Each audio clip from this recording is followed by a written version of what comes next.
بسم الله الرحمن الرحيم. السلام عليكم ورحمة الله وبركاته.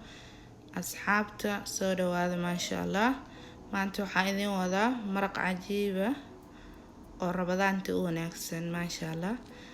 رمضان تو حأوبها النهاي قف ما أنت دن صوصو منا وحن دفن لهين وحيالا ولي بتشلع سنة وليكويد كآذي وأنفع يعني إن شاء الله إسلا أرقنا وحكاكو بين هاي halkan waxaa igu jira hilib la-aad oo soo jarjaraya insha Allah.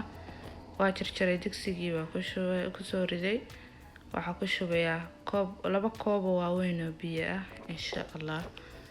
Dabkan saaraya hadii la yiraahdo.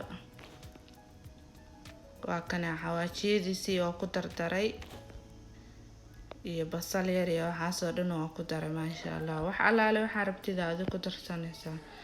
laakiin dufanka halaga dheeraado runtii dufanku caafimaad ma hadii hilibkii waan ka gurayaa maasha Allah. Maraqa baan ka rabaa hilibkana gooni baa u sameeynaya ama ofanka gashan ka dib ugu sii sameysan ka foornada ama digsigaaga dib ugu sii macmacaansan ka ama adoo dhanaan fiican u yeelasa. Maraqi waa kana halkan waxa ii taala misir ama red split lentils salda maasha Allah.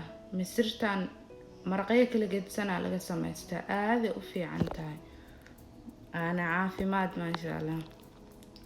Marka misirti waa soo dhaqay dabkan saaraya digsigan yaran ku soo sameynaya biyo xoogayaan dabka kula saarayo waa soo bislaynaya insha Allah. Waatana misirti waa noo bislaatay saani ku soo baxday marka ma sha Allah. halkaan hilibkii waan dib u sameynaya digsigayga xoogaa ku dhadhansanaya qaado yar saliid camal baa ku dari doonaa insha Allah. dufanka badan runtii ma fiicna waqtiga qof marka sooman tahay baahidi ku haysay buu ku dhacayaa jirkaagi marka aad looga taxadaro insha Allah. dufanka waxaan ku darayaa spiceski lindanaan waxaan ku daray lemon pepper waaye season waa lindanaan iyo filfil isku jira حواجير وحواجي بربورة إن شاء الله. عندي لا إرادة وحيرة حواجي دودوبا كسي دريا ما شاء الله. هذا طون سيربتي حواجي إذا بدن حتى ما في عنا رندي رمضان تقف مركزو مي هاي أنت إسكفضت بابا عند عافي مالنا له إن شاء الله.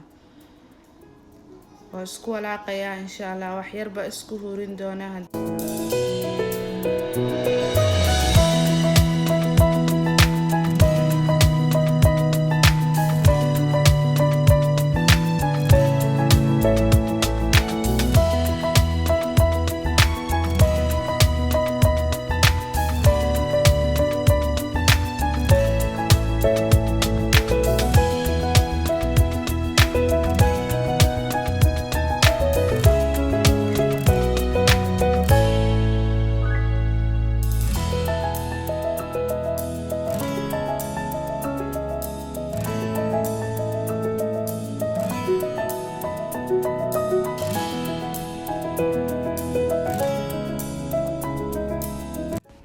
لندنانا إن شاء الله.